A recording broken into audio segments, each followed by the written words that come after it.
I want to start the legislation that was passed last year, in part due to our reporting and several others, requires more transparency out of utility companies. And Xcel has to post a chart, which you have on your website, of 10 years worth of costs, basically. From February 2020 to November 2022, your base rate went up almost 4 times the amount. And now you're asking for another increase. If my Netflix went up 4 times the amount, I probably would want to ditch Netflix, but I can't ditch Xcel. So what justifies an increase of 4 times the amount and now perhaps even more? Well, let me thank first of all, thank you for taking the opportunity to talk to me and to have a better understanding of what we're doing in our business. So 2 things I think are important to note. The dollars that we receive from our customers, and you're referring to base rates, particularly with respect to our natural gas system, are going to be primarily used to fund the safety and the reliability of the system. And I think that that's something that we all share in common, is a desire for a safe and reliable system. And so the most recent case that we just filed, something like 60 some odd percent of the investment in that case is going to safety, reliability, and mandatory relocations. We sometimes have to relocate infrastructure based upon counties or cities doing infrastructure replacements themselves. So that's kind of first and foremost, is that is why we invest in the system: safety, reliability. You also referenced the legislation from last legislative session that was largely driven in response to what we saw with the gas commodity costs. Coming out of that piece of legislation, we are implementing mechanisms that will smooth out the implementation of the gas cost adjustment. You may know, and your viewers may know, my customers may or may not know, that the gas cost adjustment sets the cost of the commodity. That's the molecule, the gas that gets burned to heat homes and to cook food.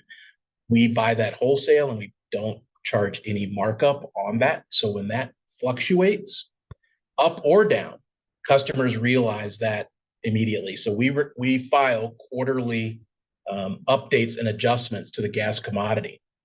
Coming out of that winter heating season of late 22, early 23, we adjusted those rates even more frequently on a monthly basis because the commodity cost was coming down. What we're also seeing is that this winter heating season, the gas commodity cost is about 28% less than it was last winter heating season. And so customers are seeing that as well.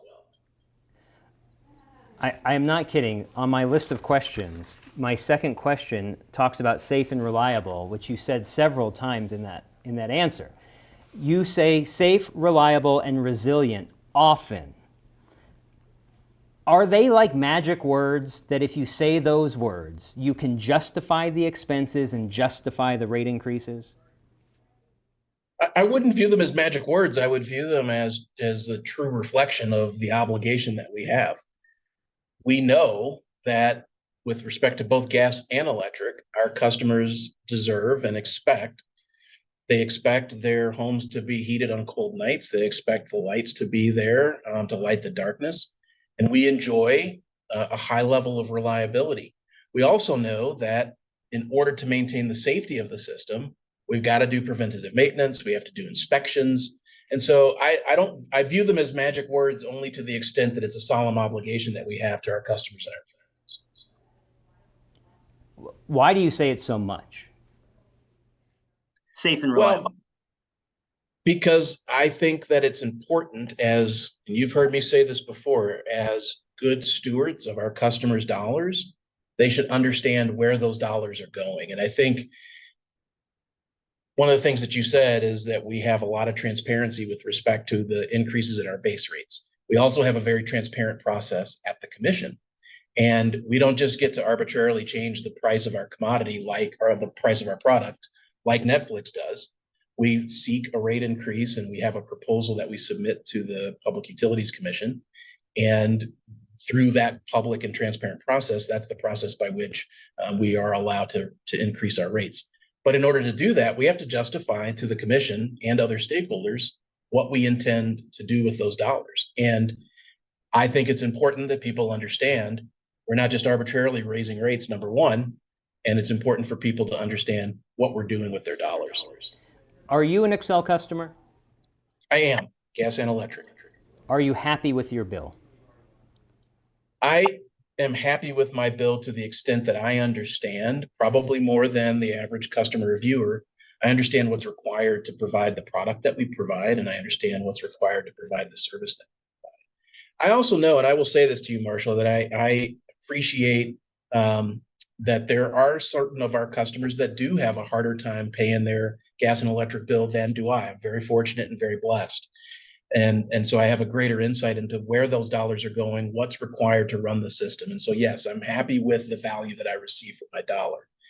Also, I understand simultaneously that there are some of our customers that may have a hard time. And that's why you'll recall last heating season and last winter, we worked with stakeholders and with the commission to increase the amount of energy assistance that's available to our customers that need help the most. And we're also, in this most recent proceeding, bringing forward a proposal to implement the proposed rate increase over a longer period of time and to mitigate the impact of that rate increase. I don't want to discount most of what you just said, but the part about last year in the energy assistance, are you referring to the $500,000 that Xcel contributed about this time last year? Actually, no, I wasn't talking about that. I was talking more about the $47 million increase in energy assistance. But thank you for reminding me. Yes, there was the $500,000 that we contributed to Energy Outreach Colorado. But we already have energy assistance programs for both gas and electrics. And we worked with the commission to increase that by an additional $47 million. But is that money paid for by customers? So the additional 47 million is paid by customers, and that's not an uncommon construct throughout the country. And that allows us to be able to collect those dollars and then distribute them as energy assistance. How much is Xcel contributing on its own for energy assistance? Well, we did contribute the $500,000 that we contributed to Energy Outreach Colorado. We also do quite a bit of foundation giving, not just to energy assistance, but to a whole host of nonprofits to the tune of something like $1.3 million that we've contributed to a host of different nonprofits. And the other thing I will add is one of the efforts that we've recently instituted as well to get more assistance to our customers and to help our customers fill out the applications is our Red Truck Initiative. And so we've been going into the community, physically going out into our communities to bring more information, energy assistance applications, to try to get more customers connected with the energy assistance that's available. One of the things that we did learn is that not all of the eligible customers are necessarily taking advantage of what's available. So we're working with other stakeholders to make sure that we are maximizing the number of customers that are taking advantage of the assistance that's available. One last thing on the rate increase. I know it started in November 2022, so it's been a year and a half-ish since coming to the commission for a rate increase. But there were parts of it that just concluded. So it feels like, man, you just finished asking for your rate increase and you've just asked for another one. Is that a bad perception? Is that a perception you understand that it appears that way? I understand that customers will view it that way. And I think that one of the things that I mentioned earlier is the fact that we adjust rates to reflect the fluctuations in the gas commodity cost. That is a rate increase, but also sometimes that becomes a rate decrease. That's different than the rate case that we just filed earlier last couple of weeks for our gas rate case to raise base rates. We file those when we need dollars to pay for the investments that we're making in the safety and reliability of the system. And so we, again, recognizing that for some of our customers, there's never a good time for a rate increase. One of the reasons we've brought forth what we think is a creative proposal that we haven't brought before is to delay and defer the implementation of rates for this most recent proceeding, rather than doing it in November of 2024, delaying it to February of 2015. Again, that chart that's required now, that 10-year chart, there are many months where it's the same base rate, but it never went down. Would you ever seek a decrease to the base rate to the PUC?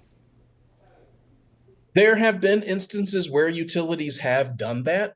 It's very difficult for me to sit here and predict today because we do have to, again, make those investments in both the natural gas and the electric system for safety and reliability. And so it's very difficult to say and predict whether we would, at some point in the future, seek a rate decrease. One thing about the legislation that deals with, that hasn't been figured out yet, the rulemaking for what would any kind of cost sharing be with Xcel for bad planning for high gas cost gas purchases. What is Xcel's involvement in that rulemaking, if any? So I think you're, again, referring to the legislation from last year, Senate Bill 291. We were obviously very active in helping policymakers shape the ultimate outcome of that bill. And there were a couple of different aspects of it. There was the gas price risk mitigation plan, and that's already something that we have filed. That sets a cap on the GCA, the gas commodity adjustment that I referred to earlier. And it allows that any costs above that cap to be collected over a longer period of time so that the customer feels a smoother increase rather than a spiky increase. So that was one of the desired outcomes of Senate Bill 291, was to eliminate the price spikes. And so that's one mechanism. The second mechanism that you're describing was a gas commodity adjustment incentive mechanism. And the commission is required to adopt rules prior to January 1 of 2025. And I think the language in the Senate is to align financial incentives with fuel costs. One of the things that we are going to be doing is participating in that rulemaking. We believe that any proposed incentive mechanism should be symmetrical so that the company and customers can share in the risk and the reward. We also think it's got to be focused on metrics that we can control. As I mentioned, the price of gas is set on a global commodity market. Beyond that, what we do to make sure that we are being good stewards of our customers' dollars and making sure that we are protecting our customers from price fluctuations, we do have a gas price volatility management plan that we file, which covers our natural gas hedging program. And so I can't get into the specifics of the volume of the hedging, but we use both financial instruments and physical storage to buy gas when it's less expensive and store it in the ground so that we can withdraw it during the winter heating season. We're also working with the commission. We're going to be proposing that we are allowed to enter into longer term fixed contracts so you can lock in the price of natural gas and thereby avoid exposure to the volatility as well.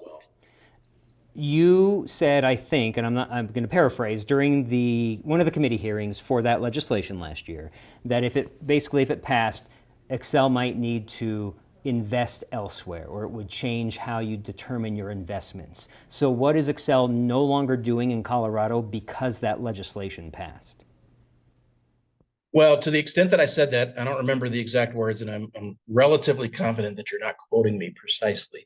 But what I did say, I think, was at the point at which the bill was first introduced, we spent a lot of time working very constructively and collaboratively with the sponsor's office. And so where the bill landed is something that we're able to work with. And so we're not withdrawing or doing anything differently other than making sure that we continue to be good stewards of our customers' dollars and mitigate price volatility through the things that I just described. I could try to find it real quickly, but I mean, the gist, it was that first committee hearing where I found you in the hallway afterwards and we talked, but it was something to that effect. Like maybe it was the very first introduction of the bill. And it was as introduced. It was very concerning to us from a financial health perspective, but where we landed and what was ultimately signed by the governor was something that we could ultimately live with, and we were very pleased to be able to work with the sponsor's office to evolve that bill to a better place. Two quick topics. One, Senate President Steve Fenberg last year told me that things that the legislature are doing should be lowering the cost of utilities for customers. Do you believe that an electrification mindset by the Democratic-controlled legislature should be lowering the expenses of Xcel? Well, I'll say this. We have a net zero vision that includes decarbonizing electric, gas, and contributing to the decarbonization of the transportation sector through transportation electrification. What we have said is that as we bring on more renewables onto the system, customers will ultimately see a stabilization or even a lowering in the fuel costs because we are not buying coal or natural gas. And so we do believe that electrification can be executed in a way that is cost effective and efficient for customers. The other thing I will say is that, we are deploying high levels of renewables, and that is getting us closer to our goal of 80% renewable by 2030, on our way to being 100% carbon free by 2050. And we're proposing to do it in a way that we think is measured, and that will be most cost effective for customers. And then customers who have reached out to me will be upset if I don't ask this. I've done several stories with Xcel customers who say that Xcel customer service was of no service, customers who were overbilled, underbilled, and customers with meter issues. They got resolution from Xcel after they came to the news. What are you doing to better your customer service so I don't have to do it?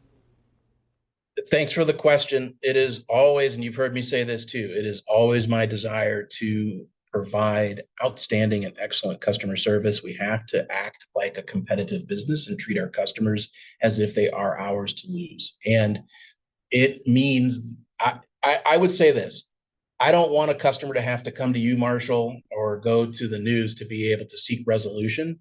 And so we know that we don't always fall short.